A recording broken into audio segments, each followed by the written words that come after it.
All right, let's get into it. So, I will not be here long. I'm going to try to get these segments just a little shorter so we can get a quick fix and get you on your way. But today, and going into this week, I want you to think about the words that you use when you talk about money. I want you to think about the words that you use around your current finances or the financial legacy you want to leave. What is it reflecting about your financial well-being? What is the energy behind your money messaging? That's what I want you to process today. That's what I want you to process going into this week. And come on in, everyone. You're just in time. Nancy, do you see this? So I did see the eclipse yesterday. Well, in my area, I can't really see it, but I saw the effects of it and caught a couple great pictures. Good morning, Sheila. Good morning, everyone.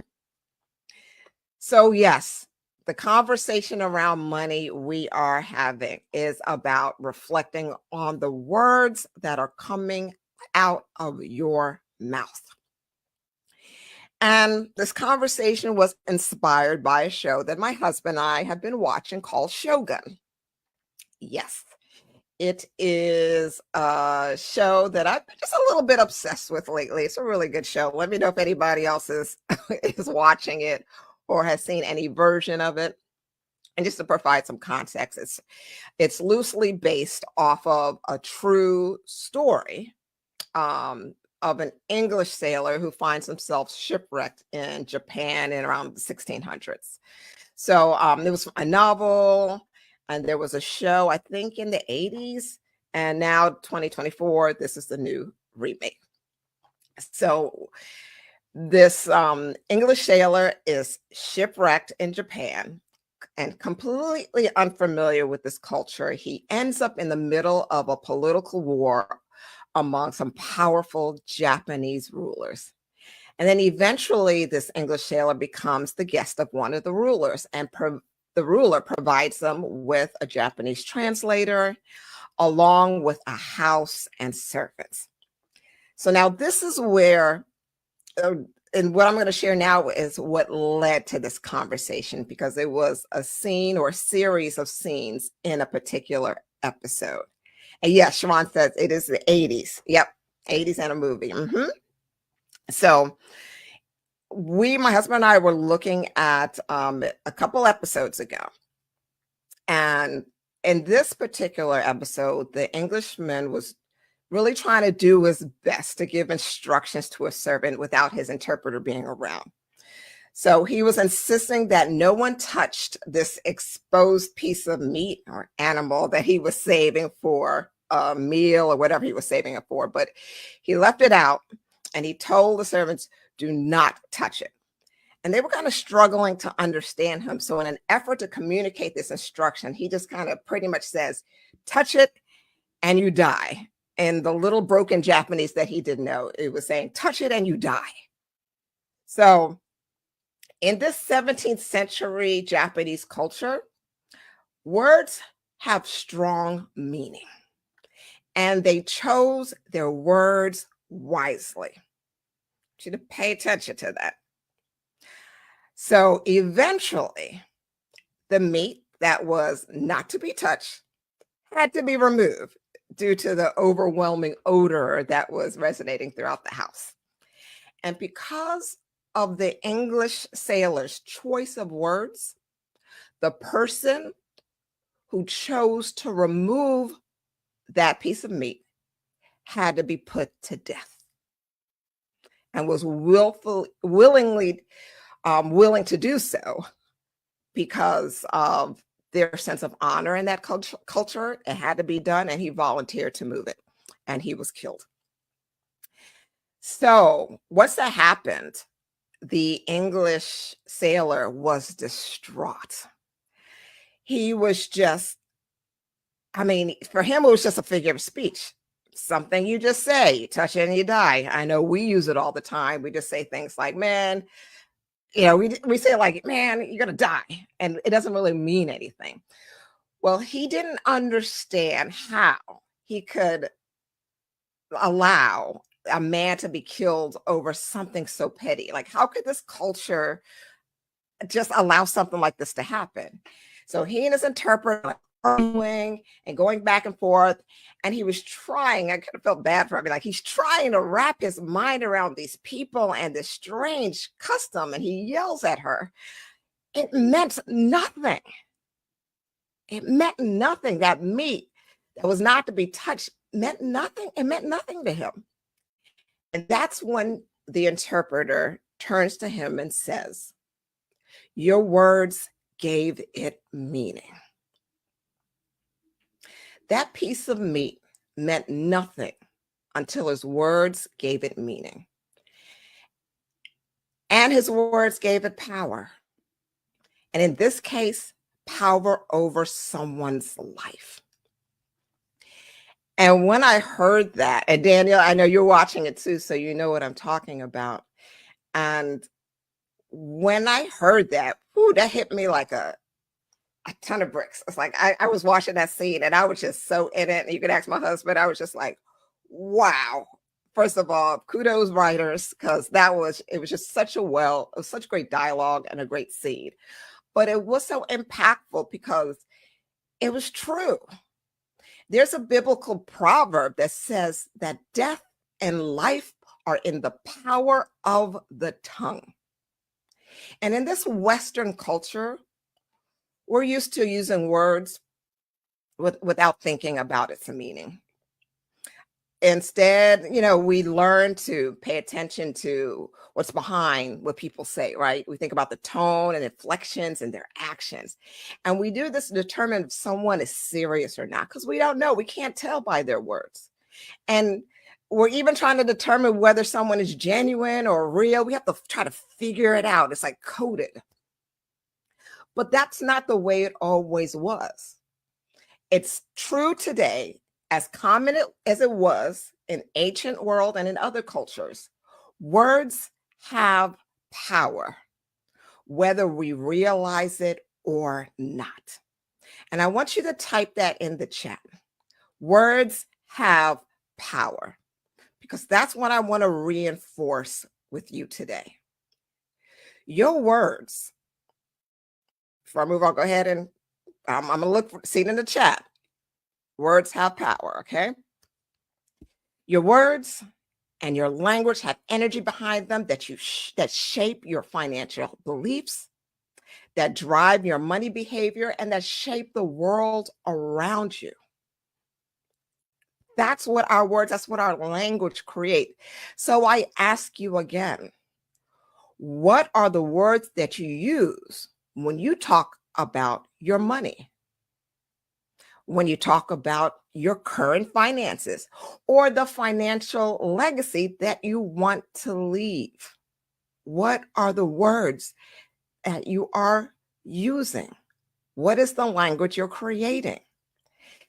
There is a lot going on in the world today, and I'm not saying to deny the current economic conditions, because it's a lot going on out here.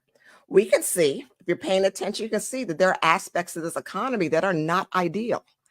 We're talking about inflation, interest rates, et cetera, et cetera, et cetera. We can go on, and I'm not going to hone in on all of that. But as a financial advisor, of course, Mark and I want you to pay attention. Of course, we have to talk about these things. This is not to be ignored or denied. But this is where self-regulation is important and financial intelligence is needed. And last week, those who were with me last week, remember we discussed financial intelligence, right? Who was with me last week? Who remembers our conversation on financial intelligence? Let me know in the chats. It's our ability, for those who weren't with me, financial intelligence is our ability to make responsible, value-based decisions around money when we're faced with challenging emotions. Yes, those emotions. And it's so easy to fall prey to our emotions, which is why it takes intentional effort to make sure our emotions are not driving our language and our behavior. Because once it's driving our language, it's going to drive our behavior, right? That's right. I see in the chats. Financial intelligence is important. Thank you, Francesca. Nancy, Sheila, y'all were with me last week. We really went in on this as we were preparing for my Financial Literacy Month.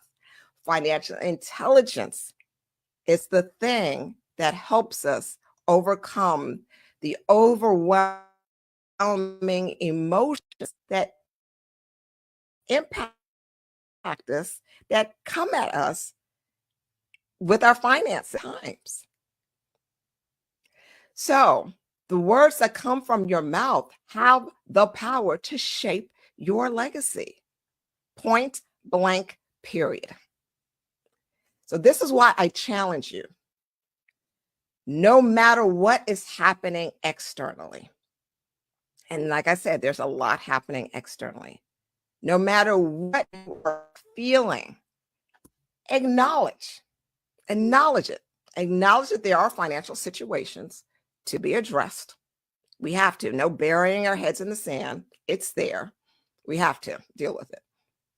And feel how you feel. Acknowledge how you feel, because your feelings are real. Your feelings are important. Your feelings are valid. They tell you what's going on with your body. They show up and tell you what's happening with your body chemistry. Your feelings are important. But let the very next action that you take come from the words that give meaning to the legacy that you are leading. Allow the words that come out of your mouth to guide you as you build your legacy. Guide your behavior, not the emotions, not the external factors. You have the power. You have the power to guard your words, to be conscious of your thoughts. You have the power to regulate yourself, to increase your financial intelligence so that you can shape the world that is at peace for you, that speaks abundance, that speaks the direction that you want to go in. Remember, death and life are in the power of your tongue. It's there. So I want you to say these with me, and I want you to type them out as well. So basically, I want you to repeat with me what I'm about to say, and type it in the chat. That way, since I can't actually hear you, what I see in the chat, I'm hearing you say it, all right? So let's say this together. I am a powerful legacy builder. Say it with me. I am a powerful legacy builder. Next, I want you to say, I am building legacy wealth. See it in the chats. That's right. Drop it in there. I am building legacy wealth. That's right. Say it with your chest, as my husband would say. Say it with your chest. I am making smart, responsible, value-based decisions. That's right. I am making, that's right. What are you making? Smart, responsible, value-based decisions. Those are the kind of decisions you are making about your money. These are the kind of decisions, financial decisions that you're making that are guiding you. So declare who you are, declare what you're doing, and declare how you're doing it. That is the power. And you can repeat these whenever you doubt yourself, whenever fear and worry try to creep up. Always have the words handy. This is why people put affirmations everywhere. I like to refer to it as utility belt, like Batman had that utility belt around his waist.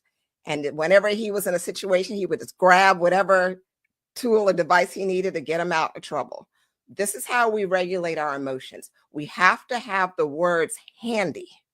So when the thoughts come into mind that do not serve us, we speak life into our situation, having the words that we need. So keep those handy, continue to declare them. I'm seeing them in the chat. Amen to each one of these. I stand in agreement with each of these. And I want you to remember that in order to make value-based decisions, you have to know your values. Many of you I see here know you have been through the process with me. You have your core values. But if you have not, last week I spoke about it that for the month of April, in recognition of Financial Literacy Month, that I've opened up opportunities to schedule a free values assessment with me for the month of April only. So we'll drop the link in the chat, and I'm encouraging you to go ahead and schedule that values assessment with me. Okay? So be sure to click on the link. I think Mark, Gabrielle, someone will drop it in the chat for me, please, guys, so that if you have not done so already, go ahead and schedule your values assessment. Thank you. I see it drop. There you go. I see adding these affirmations index cards I have on my mirror. I love it. I'm seeing the chat in Instagram. See y'all over there. Facebook community, you guys continue to speak life over it. Going into this week, into the today, speak life over your finances and the financial legacy that you are building. Thank you so much for joining me for another tea time. Remember to take advantage of the free values assessment that's going on this month only. And remember this, to always operate with intention as you develop behavior that will build your legacy. I will see you next time for tea time. Have a wonderful day, everyone. I love it. I see the chats. I see you, Sheila. Thank you, everyone.